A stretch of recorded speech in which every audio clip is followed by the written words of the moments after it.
Chapter 1. The kind of love everyone envied. The first time my husband made me cry in public, he kissed my forehead right after. And somehow that confused me more than the humiliation itself. Because when someone hurts you gently, you start questioning whether it even counts as pain.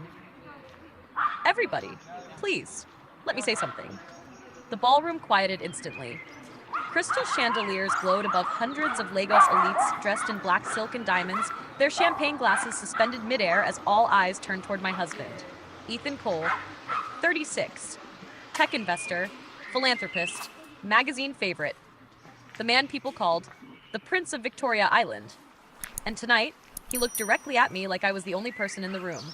Before I met you, I thought love was something people exaggerated in movies. Soft laughter spread across the ballroom. But then I met Amelia. His voice lowered. And suddenly, everything made sense. People smiled. Some women looked at me with envy. Others looked at him like they wished they had met him first. My cheeks warmed as he reached for my hand.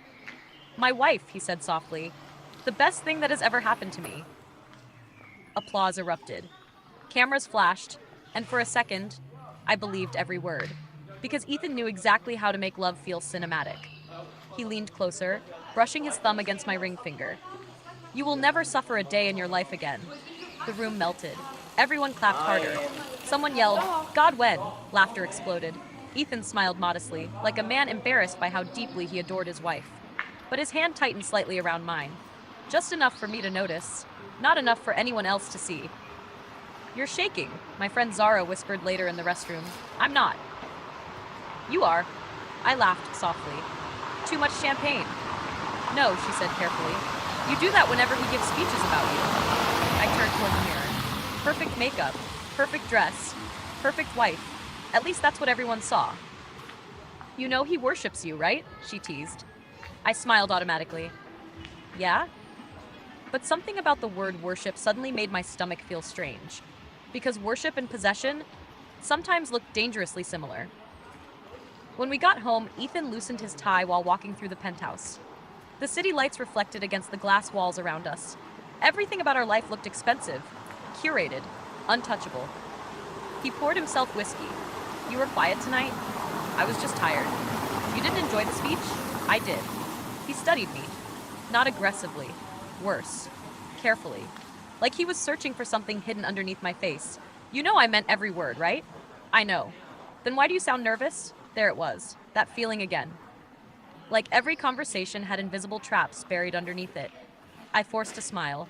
"I'm not nervous." He walked closer. Too close. His fingers brushed a strand of hair behind my ear. "You know what your problem is?" "What?" "You overthink." His tone stayed gentle, affectionate, almost playful. But somehow, I still felt small standing there. "You always look for darkness where there isn't any." I wasn't looking for darkness. "Baby." He smiled softly. "You're doing it right now." The next morning, I woke up alone. Ethan had already left for a meeting, but roses covered the kitchen island. White orchids, too. My favorite pastries from that tiny French cafe in Ikoyi, and a handwritten note. For my dramatic wife. "Try not to miss me too much." I laughed despite myself. See? That was the problem. Every time something felt wrong, he did something beautiful immediately after. Like he could sense the exact moment doubt entered my mind. Then erase it before it fully formed. By noon, social media was flooded with clips from the charity gala. Couple goals. Real men still exist. The way he looks at her. Thousands of comments. Millions of views. I stared at one particular video longer than I should have. It showed Ethan kissing my hand while the audience cheered. The internet called it the purest love Lagos has seen in years. Maybe that should have made me happy. Instead, I kept replaying the moment right after the cameras stopped rolling. The way his smile faded instantly. The way he whispered, "You could have looked happier standing beside me. You're thinking again." I looked up. Zara sat across from me at lunch, sunglasses resting on top of her curls. "I'm literally eating pasta." "You've stabbed the same piece 4 times." I sighed. "It's nothing. That sentence alone means it's something." I hesitated, then laughed quietly. Storm asked, "Do you ever feel guilty even when nobody says you did anything wrong?" Her expression changed immediately. "What happened?" "Nothing happened." "Amelia?" I looked down at my glass.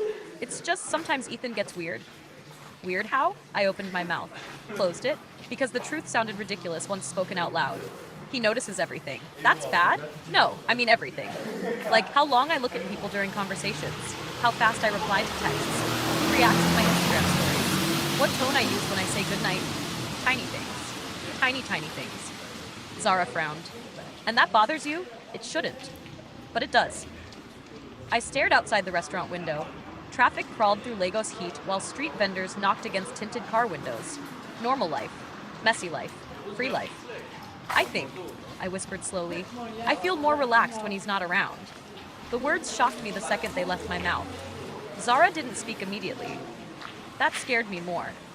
Because silence meant she was taking me seriously. That night, Ethan wrapped his arms around me from behind while I removed my earrings in front of the mirror. You smell like someone else's perfume. I froze slightly, then laughed. Probably Zara hugging me. His chin rested against my shoulder. You know I hate when people touch what belongs to me. The room went still, just for a second. Then he kissed my neck gently. I'm joking. I forced a smile toward the mirror. But my heartbeat didn't slow down. Because the scariest part about Ethan was that every cruel sentence arrived dressed as affection. At 2:13 a.m., my phone buzzed beside me. Unknown number. I almost ignored it. Then another message came immediately after. Unknown, you should pay attention to the way your husband looks at women when you aren't watching. My stomach tightened. A photo followed. Blurry. Dark. But unmistakably Ethan. Standing beside a woman outside a hotel downtown. Too close. Way too close. I sat up slowly in bed. Beside me, Ethan slept peacefully. One arm stretched across my waist possessively even in sleep. Another message appeared. Unknown. You think you're special. That's how he wants you to feel. My hands trembled. I stared at my husband's sleeping face. Beautiful. Calm. Perfect. Then his eyes opened suddenly, directly at me. Not confused, not sleepy. Just watching. How long have you been awake? He asked quietly. I couldn't breathe for a second because somehow it felt less like a question and more like he already knew. Chapter 2. The smaller the cage, the longer you ignore it. Looking back now, I think the most dangerous kind of control is the kind wrapped in tenderness. Not screaming, not violence, not obvious cruelty, just tiny adjustments, tiny corrections, tiny sacrifices. Until one day, your entire life belongs to someone else, and you can't even remember the exact moment you handed it over. Ethan kept staring at me in the dark, not blinking, just watching. How long have you been awake? He asked again. His voice sounded calm, too calm. I quickly locked my phone. Not long. His eyes flicked briefly toward my hand, then back to my face. Who were you texting at 2 a.m.? No one. Silence. Heavy silence. The kind that made me suddenly aware of my own breathing. Then, he smiled softly. Baby, relax. A small laugh escaped him. You look guilty. I'm not guilty. Then why are your hands shaking? I looked down immediately. Damn. They were shaking. Not because I had done anything wrong, but because Ethan had this terrifying ability to make innocence feel defensive. He pulled me closer against his chest. You know what I think? What? I think social media is poisoning relationships. His fingers traced slow circles against my arm. People project their loneliness onto happy couples, the message, the photo. Suddenly, I felt stupid for even reacting. Maybe someone really was trying to ruin us. Maybe Zara was right. Maybe I overthought things. Again, that was the beginning of the worst phase of our marriage. Not the fights. Not yet. The corrections. And in my opinion, those are the moments that destroy women the most. Not because they hurt immediately, but because they train you to abandon yourself slowly enough that you don't notice it happening. 3 days later, I was getting dressed for lunch with Zara when Ethan walked into the bedroom. You're going out? Just lunch. With Zara? Yes. He nodded once while adjusting his cufflinks. Then, what time will you be back? I don't know. Maybe 3? Maybe. I paused. I mean, around 3. Another nod. Not angry. Not upset. Just observing. You've been seeing her a lot lately. She's my best friend. I know. He smiled faintly. I'm just saying married women move differently. Something about that sentence bothered me. Not enough to argue, just enough to stay in my head afterward. He walked closer, straightened the collar of my blouse gently. You know I trust you, right? Of course. I just don't trust people. There it was again. That thing he did. Making control sound like protection. At lunch, Zara immediately noticed my mood. You look like someone stole your passport. I laughed weakly. I'm fine. No, you're doing that thing again. What thing? The thing where you defend him before I even say anything. I opened my mouth, closed it, because she was right, and somehow that irritated me. I'm not defending him. Amelia, you've apologized for Ethan 6 times in 10 minutes. That's dramatic. No, this is. She leaned forward slightly. You know what scares me? What? You've started sounding smaller. The words hit harder than I expected. Smaller. I hated that word because I immediately knew what she meant. Before Ethan, I was loud, opinionated, difficult. I used to argue passionately with waiters over wrong orders and debate strangers at parties just for fun. Now, I rehearse harmless sentences in my head before saying them out loud, just to avoid tension. And maybe that was the first real warning sign. When peace starts costing you your personality. When I got home that evening, Ethan was sitting in the living room scrolling through his phone. The penthouse lights were dim. Jazz played softly in the background. Everything looked peaceful, curated. He looked up immediately. You're late. I checked the time. It was 3:17. 17 minutes. I lost track of time. With Zara? Yes. He nodded slowly, then placed his phone down. Come here. I walked over carefully, not because I feared him, at least not consciously. He pulled me gently onto his lap. You know what I realized today? What? I barely see my wife anymore. I was gone for lunch. That's not my point. His tone stayed soft, controlled, but lately your energy feels elsewhere. Elsewhere? With your friends, your phone, your little private conversations. I frowned slightly. What private conversations? He tilted his head. Exactly the way therapists do before telling patients something uncomfortable. See? What? You get defensive immediately. I'm not defensive. Baby, he smiled sadly. That's exactly what defensive people say. My chest tightened because somehow the conversation had shifted again. I entered the room innocent. Now I felt guilty. And the scariest part, I couldn't even explain why.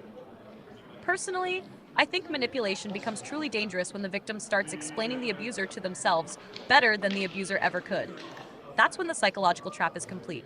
You become both prisoner and prison guard. The next weekend, Ethan invited me to a private yacht party. Influencers, politicians, CEOs. The kind of event where everybody smiled too hard and secretly ranked each other's watches. You look beautiful, a man told me near the bar.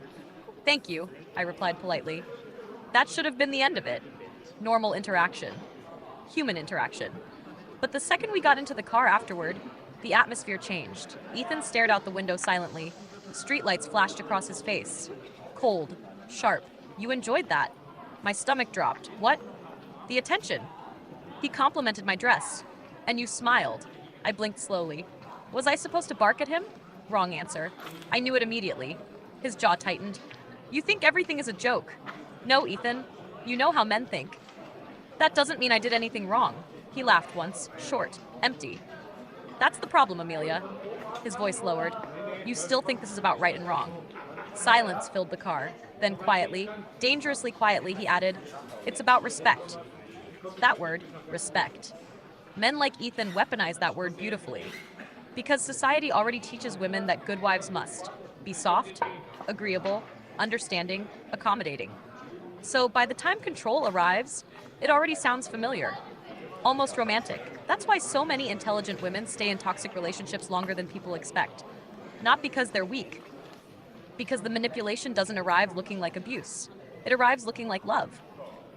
That night, I stood in front of the bathroom mirror removing my makeup slowly. Ethan entered behind me. You're upset. I'm tired. You're doing it again. I looked at him through the mirror. Doing what? Punishing me emotionally. I stared at him. Actually stared. Because for one brief second, I genuinely wondered if maybe he believed his own version of reality. I'm not punishing you. You pull away instead of communicating. I tried communicating in the car, and you got sarcastic. I was frustrated, and I was hurt. There it was again, the reversal. Every single time. No matter what happened, Ethan always somehow became the injured one by the end of the conversation. He stepped closer behind me, wrapped his arms around my waist. You know why I get protective? I stayed quiet, because the world is ugly. His lips brushed my shoulder. And you're too soft for it. I I closed my eyes. Not because the moment felt romantic, because suddenly, I felt tired in a way sleep couldn't fix. At 1:42 a.m., my phone lit up again. Unknown. He's already isolating you. Another message followed. Pay attention to how often you apologize lately. My throat tightened. Because I already knew the answer. Too often. Way too often. Then another message appeared. Soon, you won't recognize yourself anymore. I stared at the words. Longer than I should have. Beside me, Ethan shifted slightly in his sleep, one hand reaching instinctively toward my side of the bed. Like even unconscious. He needed to make sure I was still there. Chapter 3, Isolation never feels dangerous at first. The strange thing about emotional isolation is that nobody announces it. There's no dramatic moment. No villain standing in a doorway saying, I'm about to remove everyone from your life. It happens quietly, through suggestions, tiny complaints, little emotional negotiations, until suddenly the only voice left in your head is theirs. I stopped answering Zara's calls for 3 days. Not intentionally. At least that's what I told myself. I was just tired, busy, emotionally drained.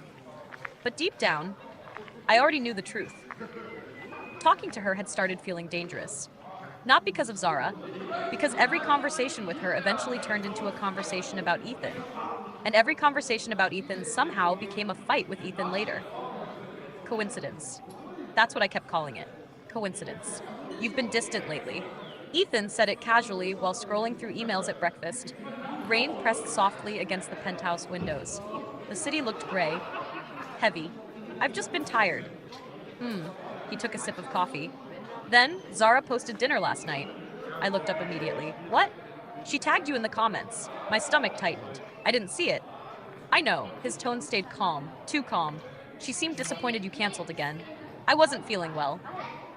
You don't need to explain yourself to me. That should have sounded reassuring. Instead, it sounded like permission wrapped around judgment. He finally looked at me. You know something? What? I think married people should protect their energy more. There it was. Another small sentence. Another invisible brick in the wall slowly forming around me. Personally, I think one of the saddest things about toxic love is how often it disguises isolation as maturity. You start hearing things like, protect your peace, outgrow distractions, focus on your relationship, and before you realize it, your world becomes smaller and smaller, while theirs remains untouched. That afternoon, Zara showed up at my apartment unannounced. The second I opened the door, she frowned. Oh my God. What? You look exhausted. I forced a laugh. Thank you. I'm serious, Amelia. She walked inside slowly. You disappeared. I've been busy. With what? I hesitated. That tiny hesitation changed her expression immediately. Wow. What? You're filtering yourself before speaking now. I'm not. You are. Her voice softened. Amelia, are you okay? Such a simple question. But for some reason, it almost made me cry, because nobody had asked me that in months. Not really. Ethan asked if I was grateful, understanding, supportive, emotional, sensitive, but not okay. Never okay. I'm fine, I whispered. Zara stared at me for a long moment, then quietly, you know abusive relationships don't always start with hitting, right? The air changed instantly, cold, sharp. I stepped back slightly. Don't do that. Make him sound abusive. I didn't say he was. But you implied it. Amelia, no. I shook my head quickly. He loves me. I know.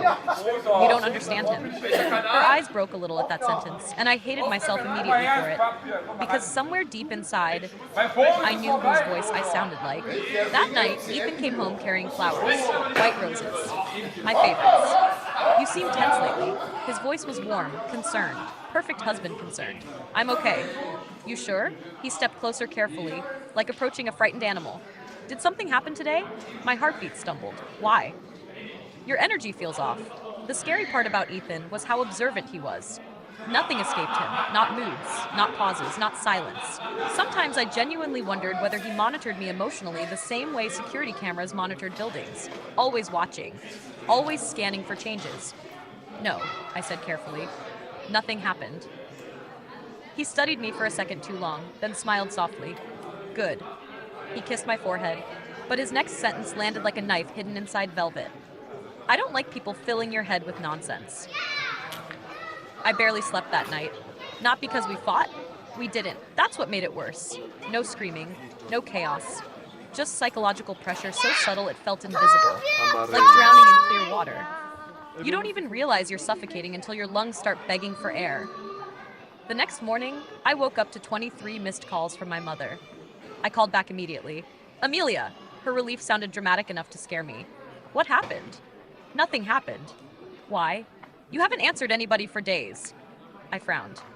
Mom, I've been busy. You sound strange. I'm tired. Pause. Then, is everything okay with Ethan?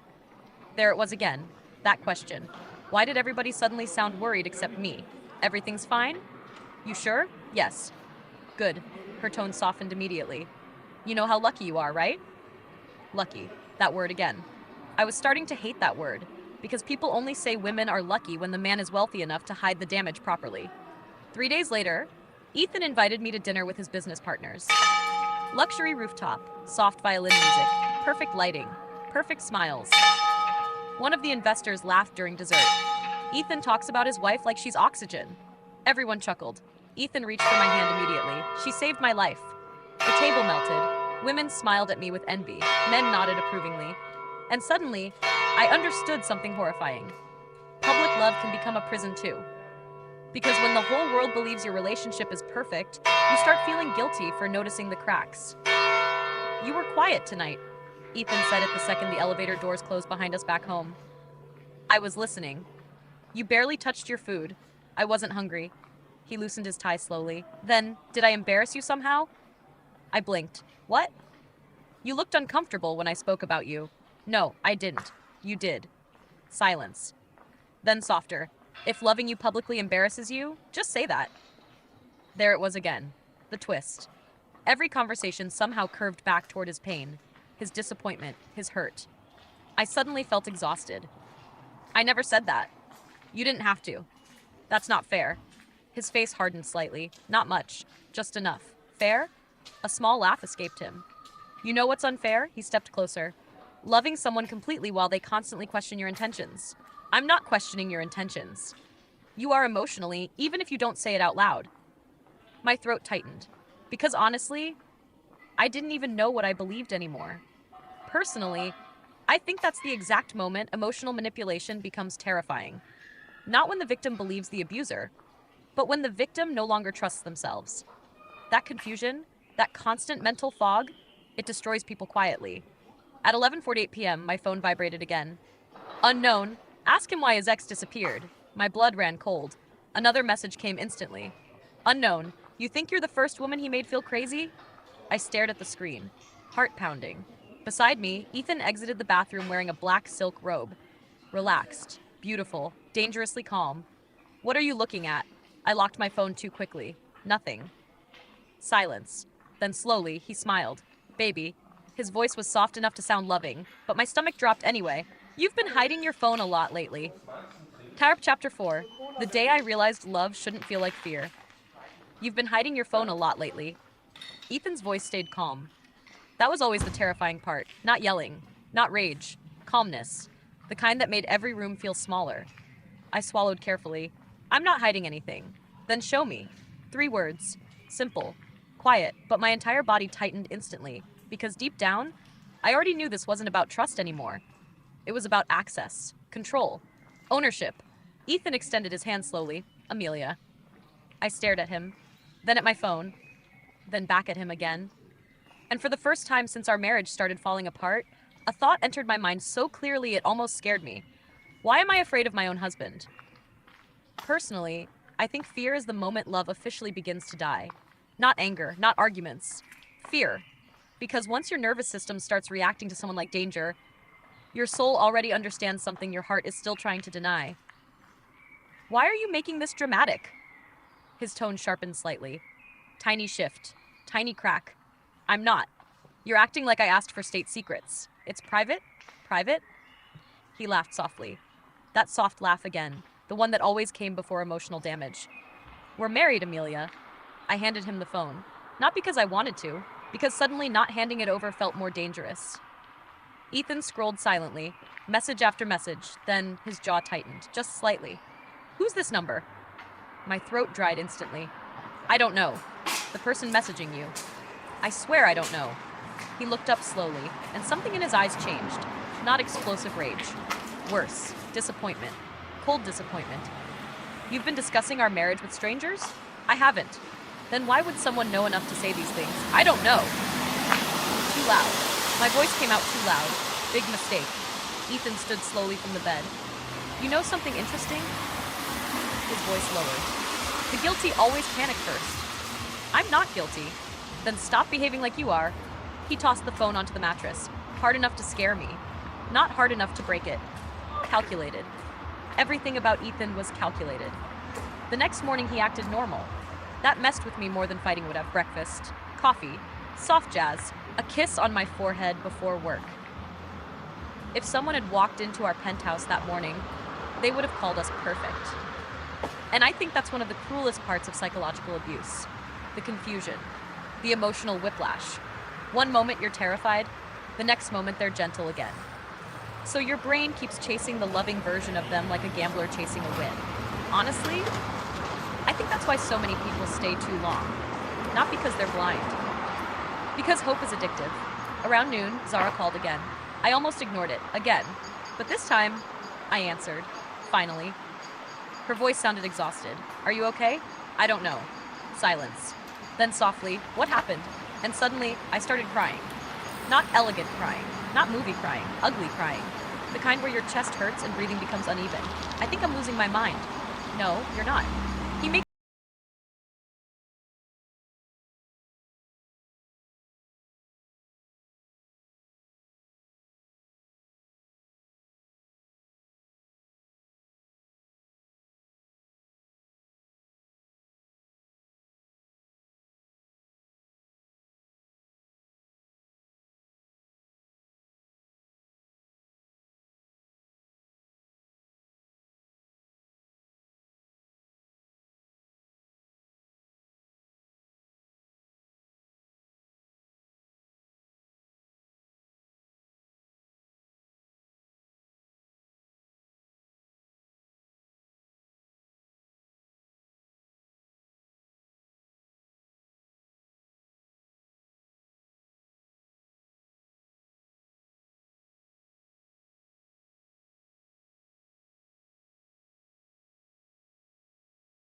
at me.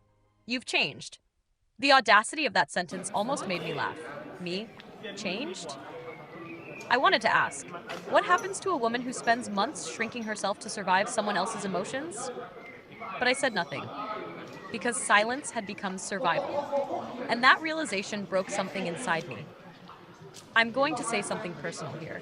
I think many women are taught to confuse endurance with love, to stay soft no matter how badly they're treated, to remain understanding while slowly disappearing. And in my opinion, that conditioning destroys people quietly, especially women who genuinely love deeply, because they keep trying to heal relationships that are actively damaging them.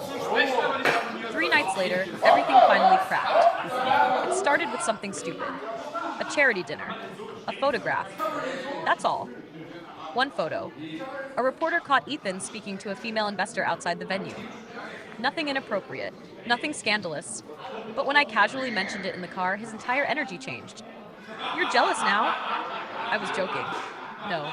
His voice hardened. You were accusing. I wasn't accusing you of anything. You implied it. I stared at him in disbelief, because this was exactly what he did to me constantly. Questioned me, analyzed me, made innocent interactions suspicious. But somehow, when the attention turned toward him, suddenly I was toxic. The hypocrisy hit me so hard I almost laughed. Instead, I whispered, "Do you even hear yourself anymore?" Silence. Dangerous silence. The car stopped at a red light. Ethan turned toward me slowly, and for the first time, I saw pure anger without the mask. You know what your problem is? My pulse pounded. You've started forgetting who made your life easier. There it was. Not love, not partnership, ownership, transaction, debt. My chest tightened painfully. Did you ever actually love me? The question escaped before I could stop it. And the second it did, the entire car went still. Ethan blinked once, then twice, almost offended. After everything I've done for you, his voice lowered. That's your question? He laughed quietly, but there was no warmth in it anymore. Only ego. Bruised ego. You were nothing before me. The world stopped. Literally stopped. Because some sentences don't just hurt you. They rearrange your understanding of someone forever. And I swear, in that exact moment, I stopped loving my husband. Team chúng tôi luôn tin rằng những câu thoại đáng sợ nhất trong drama tâm lý không phải là những câu hét lớn, mà là những câu vô tình để lộ cách một người thật sự nhìn bạn. You were nothing before me. Không phải tức giận nhất thời. Đó là sự thật anh ta luôn nghĩ. Chỉ là hôm nay, nó finally slipped out. When we got home, I walked straight toward the bedroom. Ethan grabbed my wrist immediately. Not violently, but firmly enough to freeze me. Don't walk away while I'm talking. Something inside me snapped, not loudly, quietly, like glass cracking underwater. Let go of me. Amelia, let go. He released me instantly. Both of us breathing hard, shock flashed across his face, because I had never raised my voice at him before. Ever. I stepped backward slowly, heart racing, and suddenly I saw him clearly, not as my husband, my protector, my soulmate. Just a man, a controlling man terrified of losing power, nothing more. At 2:07 a.m., another message arrived. Unknown. You're finally seeing him. I stared at the screen. Then another message came. His ex didn't disappear. She escaped. My blood ran cold. One final message appeared seconds later. And if you don't leave soon, you'll become the next woman people warn others about. Hab Chapter 5. The last time he called me his, I used to think leaving would be dramatic. Screaming, police, broken glass, chaos. But the truth? The end of love is usually quiet. Just one exhausted woman standing in the ruins of herself, finally realizing she cannot heal inside the place that broke her. You're finally seeing him. I reread the message at least 20 times that night, maybe more.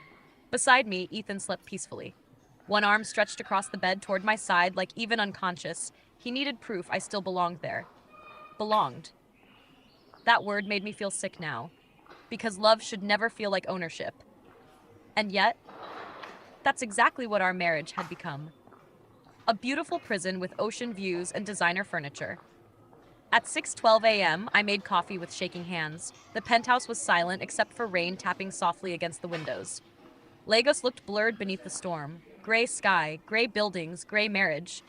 Ethan walked into the kitchen wearing sweatpants and a black t-shirt. Relaxed, beautiful, the kind of man women trusted instantly. He kissed my temple casually. Morning, baby. I flinched. Tiny movement, barely noticeable. But Ethan noticed. Of course he noticed. His eyes narrowed slightly. You okay? And suddenly, I couldn't do it anymore. Couldn't pretend. Couldn't shrink myself. Couldn't keep translating pain into patience. I want some space. Silence. Real silence this time. Not tension. Not manipulation. Just stillness before impact. Ethan stared at me carefully. What does that mean? I think I should stay with my mother for a few days. His expression didn't change immediately. That scared me more. Because men like Ethan don't explode first. They calculate first. You're leaving. It's temporary. No. His voice stayed calm, cold calm. You don't leave your husband because of emotions. I looked down at my coffee cup. Steam rising between us like smoke from something already burning. I'm tired, Ethan. We're both tired. This isn't normal anymore. There you go again. A faint smile appeared on his face. Almost pitying. Creating problems where there aren't any. That sentence. That exact sentence. I think something inside me finally died when he said it.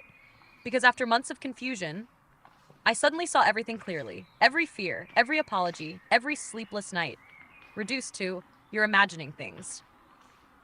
Personally, I think clarity is terrifying when it finally arrives. Because once you truly see someone, you can never go back to the fantasy version of them again. I'm leaving for a while. I repeated it softly. Ethan leaned back against the kitchen counter, studying me, not lovingly anymore. Strategically, who's influencing you? No one. Zara? This is my decision. No. His jaw tightened slightly. This sounds like Zara. The fact he genuinely believed my thoughts belonged to someone else almost broke my heart. Because it meant he never truly saw me as a person capable of independent emotion. Only influence. Only possession. Only extension. You know what's funny? I whispered. What? I spent months trying to become softer so you feel safer around me.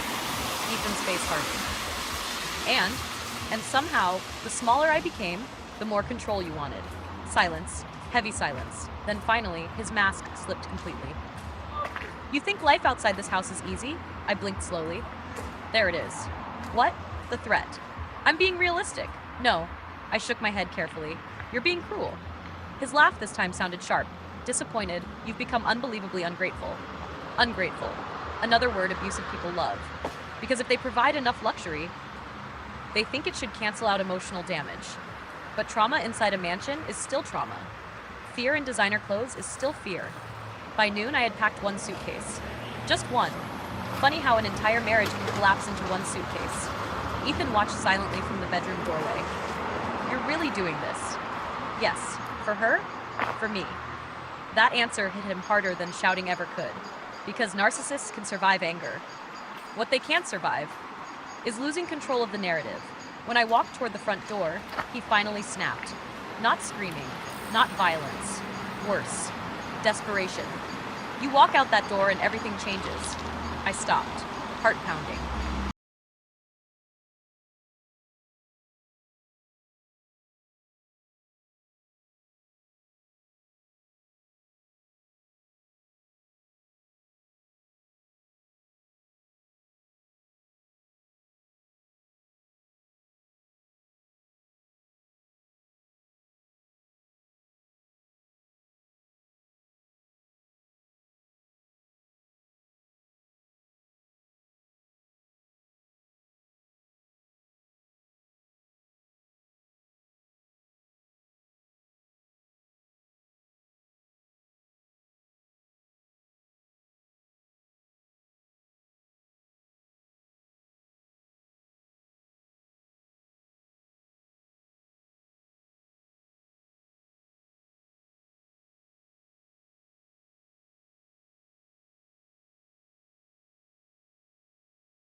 Against the windows now. Violent. Restless. I defended you against my friends, my mother, my own instincts. My eyes burned. And the whole time, I looked directly at him. I was slowly disappearing. Something flickered across his face then. Regret? Maybe. Or maybe just panic at losing access to me. With Ethan, I honestly no longer knew the difference. Then suddenly, his phone buzzed on the kitchen counter. One message preview lit the screen briefly. Unknown. She finally left too? My blood froze. Ethan grabbed the phone too quickly. Way too quickly. And in that exact second, everything connected. The messages, the warnings, the X, the fear, all of it. He was texting me. Silence. Ethan. His face darkened instantly. Don't start. Who was texting me? You're emotional right now. That sentence. That stupid sentence. After everything, he still thought confusion could control me. I stepped backward slowly. Oh my God. Amelia, you were monitoring me. No, you were sending those messages, his silence answered for him. And somehow, that hurt more than everything else combined. Because the entire time I thought someone was trying to save me, it was him.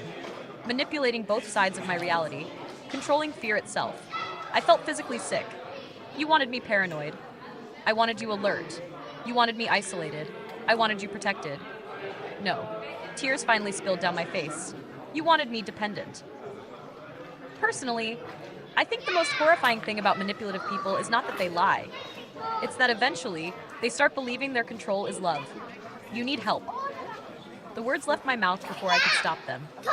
Ethan's entire expression changed. Cold, wounded, dangerous. You sound just like them now. Them? The people who envy us. Us. There was no us anymore. Just a frightened woman and the man who spent months convincing her fear was romance. I picked up my suitcase slowly. Ethan didn't stop me this time. Maybe because he realized something. Maybe because deep down, he knew the illusion had finally shattered beyond repair. I reached the door, hand trembling slightly against the handle. Then his voice stopped me one last time. Quiet, dead quiet. If you leave now, I turned slowly.